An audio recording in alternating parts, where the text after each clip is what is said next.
राजा सूर्य देव 16 जुलाई 2023 को अपना राशि परिवर्तन करने जा रहे हैं। तो सूर्य के इस राशि परिवर्तन का प्रभाव धनु राशि वालों पर क्या पड़ने वाला है, आज इस कार्यक्रम में हम आपको जानकारी देंगे। देखिए, सूर्य देव 16 जुलाई 2023 को मिथुन राशि से निकलकर और चंद्रमा की राशि कर्क राशि में प्रवेश करेंगे और यहाँ पर ये अगले 17 अगस्त 2023 तक गोचर करने वाले हैं। तो आइए जानते हैं कि यदि आपकी राशि धनु है तो आपके लिए सूर्य का गोचर कैसा रहेगा। यह जो राशिफल है आपके जन्म की राशि चंद्र राशि पर आधारित है। हमारे ज्योतिष शास्त्र में सूर्य को ग्रहों का राजा कहा जाता है। सूर्य को आत्मा, पिता, मान सम्मान, सरकारी क्षेत्र, राजनीतिक क्षेत्र, पद, प्रतिष्ठा, यश, कीर्ति, शरीर में पाए जाने वाली हड्डियां, इम्यून सिस्टम, आंख, इसके साथ ही हथियार, जौ, गेहूं, इन सभी चीजों का कारकत्व प्राप्त है। अब जब सूर्य देव बुध की राशि से निकलेंगे, मिथुन राशि से निकलकर कर्क राशि में प्रवेश करेंगे, तो आइए जानते हैं कि आपको किस प्रकार की ये फल देने का कार्य करेंगे। देखिए, सूर्य देव आपके किस भाव के स्वामी बनते हैं? नवम भाव के स्वामी। नवम भाव किस चीज का होता है? आपके भाग्य का, धर्म कर्म का, इसके साथ ही पिता को भी नवम भाव से देखा जाता है, आपके ट्रेवल को भी 9th हाउस से देखा जाता है। अब देखिए, नवम भाव के स्वामी होकर सूर्य देव अष्टम भाव में गोचर करेंगे। अष्टम भाव में सूर्य देव के आने की वजह से कुछ क्षेत्रों में तो विशेष उपलब्धियां आपको अवश्य प्राप्त होंगी। कौन से क्षेत्र हो सकते हैं?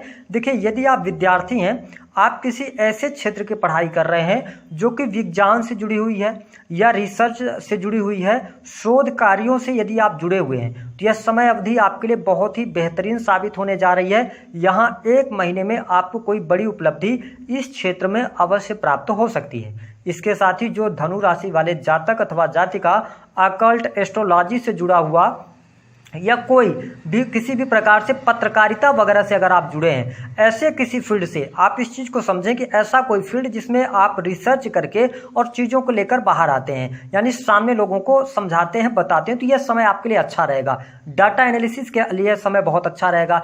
इसके साथ में देखें कि अष्टम भाव जो होता है वह आकस्मिक घटनाओं का कारक होता है। तो यदि आप धनु राशि के जातक अथवा जातिका हैं तो ध्यान रखें कि इस 1 महीने में आकस्मिक धन लाभ को लेकर आपके मन में बहुत सारे विचार आएंगे। आपको लगेगा कि आप अपने जो आपका पैसा है उस पैसे को कहीं पर आप इन्वेस्ट करें या आकस्मिक रूप से धन लाभ प्राप्त करें। ये समय आपके लिए अच्छा नहीं होगा इस फील्ड के लिए। तो शेयर मार्केट वगैरह में आप अगर पैसा लगाते हैं तो बहुत सोच समझ कर आपको आगे बढ़ना है। यहाँ पर नुकसान आपको हो सकता है या किसी व्यक्ति के द्वारा आपको यदि उत्साहित किया जाता है कि आप इस फील्ड में पैसा लगाओ, यहाँ पर आपको सावधानी रखनी है, क्योंकि सूर्य देव खराब स्थिति में है, यानी कि पीड़ित अवस्था में है, अष्टम भाव में है, तो आपको इन क्षेत्रों से बहुत अच्छा लाभ नहीं मिलेगा और आकस्मिक रूप से आपको धन का नुकसान भी हो सकता है। इसके साथ ही अगर देखा जाए तो जो जातक गवर्नमेंट सेक्टर के अंदर कार्यरत हैं, सरकारी पद पर आप चल रहे हैं, तो इस 1 महीने आपको सावधानी बरतने की आवश्यकता होगी।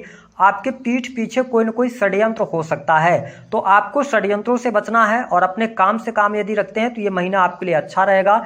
इसके साथ ही जो जातक प्राइवेट सेक्टर के अंदर नौकरी कर रहे हैं, यदि आप यहाँ की बातें वहाँ या आप किसी थर्ड पर्सन के बातों में आप इन्वॉल्व होते हैं तो कहीं ना कहीं से नौकरी जाने का भी खतरा रहेगा। यह 1 महीना आपको सावधानी रखने की सलाह ग्रह सितारे अवश्य दे रहे हैं। हालांकि जो जातक बिजनेस से जुड़े हैं, काम कारोबार के लिहाज से समय अगर हम देखें तो आपके लिए सूर्य का यह गोचर सामान्य से बेहतर हम कह सकते हैं।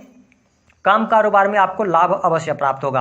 आपका बिजनेस कोई चल रहा है उसमें आकस्मिक धन लाभ के योग भी बनेंगे। साथ ही आपके बैंक बैलेंस के लिए भी समय अनुकूल रहेगा, बैंक बैलेंस में वृद्धि होगी।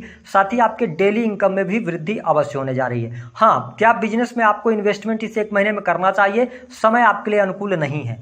आप बड़े इन्वेस्टमेंट को टाल दें तो अच्छा रहेगा। यदि इन्वेस्टमेंट करना बहुत ज़्यादा जरूरी है तो आप छोटे छोटे टुकड़ों में निवेश कर सकते हैं। इसके अतिरिक्त अगर देखा जाए तो यहाँ पर अष्टम भाव के अंदर सूर्य देव आए हैं नवम भाव के स्वामी होकर, तो आपके पिता की हेल्थ को लेकर कोई अशुभ समाचार मिल सकता है या पिता की हेल्थ पर आपका धन खर्च हो सकता है। और जो अष्टम भाव होता है वो आपके जीवन साथी का दूसरा भाव होता है, तो यहाँ पर जीवन साथी की हेल्थ में कहीं ना कहीं से आपको गिरावट देखने को मिल सकती है। तो अपने जीवन साथी के स्वास्थ्य का आपको ध्यान रखकर चलने की सलाह ग्रह सितारे जरूर दे रहे हैं। इसके अतिरिक्त यदि देखा जाए तो आपका स्वयं का स्वास्थ्य कैसा रहेगा यदि आप धनु राशि वाले हैं। देखिए, अष्टम भाव के अंदर सूर्य देव आए हैं, पीड़ित अवस्था में। सूर्य किन चीजों के कारक हैं? हमने बताया कि ये हड्डियों के कारक हैं।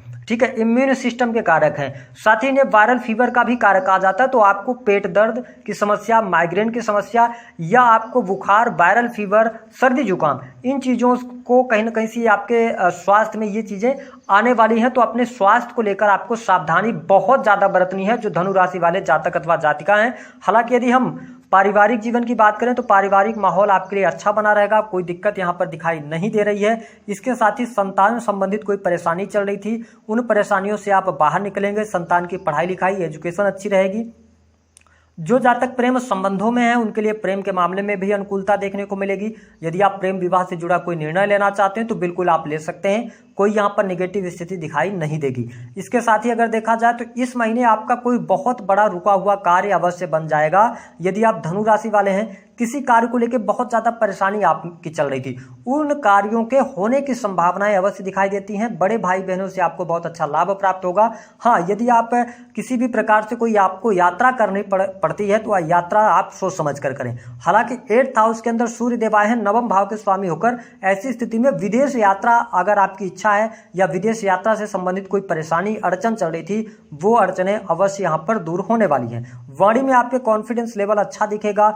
वाणी कंसल्टेंसी से जुड़े कार्यों से आप अच्छा खासा लाभ प्राप्त कर सकते हैं। यह स्थिति आपके लिए बहुत ही बेहतर रहेगी। साथ ही आपके भौतिक सुख साधनों में वृद्धि होगी और पारिवारिक माहौल भी कुल मिलाकर अच्छा यहाँ पर दिखाई दे रहा है। जो जातक संतान प्राप्ति का सपना देख रहे हैं उनके लिए भी परिस्थितियां काफी अनुकूल यहाँ पर बनी हुई हैं। ये स्थिति आपके लिए लाभकारी साबित होगी।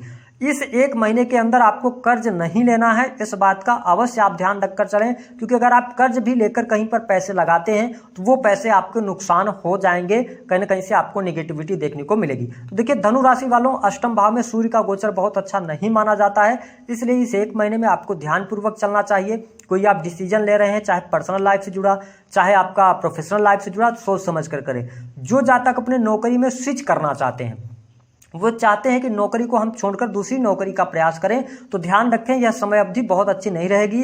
इसलिए यदि आप नौकरी स्विच ही करना चाहते हैं तो तब तक आप इस नौकरी को ना छोड़ें जब तक कि नई नौकरी आपको प्राप्त ना हो जाए। इस बात का अवश्य ध्यान रखकर चलेंगे तो ज़्यादा बेहतर स्थितियां रहेंगी। देखिए सूर्य देव पीड़ित अवस्था में है तो आपको क्या उपाय करना चाहिए। देखिए सबसे अच्छा उपाय यही है कि आदित्य हृदय स्रोत का पाठ करें। जब भी सूर्य खराब स्थिति में हो तो आप आदित्य हृदय स्रोत का पाठ करते हैं तो आपको लाभ मिल जाएगा। दूसरी स्थिति एक और कर सकते हैं कि आप अपने वजन के बराबर, जितना आपका वजन है उतना जो है तो गेहूं ले लें, उसमें 1/4 हिस्सा कर दें और एक हिस्से को आप दान कर सकते हैं। इससे क्या होगा कि सूर्य मजबूत होंगे तो आपको लाभ प्राप्त होगा। जब भी घर से निकलें कोई भी शुभ कार्य के लिए या किसी भी महत्वपूर्ण कार्य के लिए तो गुड़ खाकर आप जरूर निकलें, तो आपको सूर्य देव का अच्छा फल प्राप्त होने लगेगा। तो दी गई जानकारी